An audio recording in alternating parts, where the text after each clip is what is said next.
આપણી પાસે sandal boot ચપ્પલ બધું જ છે ને દીકરા, ખાલી એકવાર ચેક કરજે 7 મહિનાના ઘસાઈ ગયેલા ચપલા પહેરે એ મમ્મી છે, અને ઘસાઈ ગયેલો શર્ટ જેને કોલરથી પહેરો છે ને એ બાપ છે.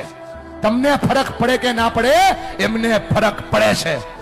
જ્યારે તમે ખોટું બોલો છો, જ્યારે તમે તમારી જાતને છેતરો છો, જ્યારે ભણવાના બાના ઉપર તમે બીજા કામ કરો છો ને બેટા, તમને ફરક પડે કે ના પડે, એમને ફરક પડે છે. કેટલો ફરક પડે છે તમને કઈ નથી શકતા, કેમ કે તમે મોટા થઈ ગયા છો બેટા.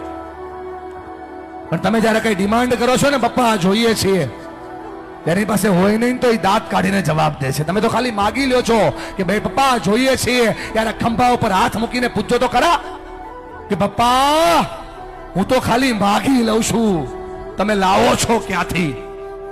એને બહુ ફરક પડે છે ભાઈ. ફરી કઈ નથી શકતા, તું જુવાન થઈ ગયો ને એટલા માટે. અને જો મારા પર ભરોસો ન હોય, ખાલી આંખોમાં ચેક કરીને કેટલો ફરક પડે છે. આ બાપની આંખમાં જે આંસુ પડે છે ને, એને એટલો ફરક પડે છે. એટલા માટે ભણો કે તમે તમારા માતા પિતાના સપનાને પૂરા કરી શકો.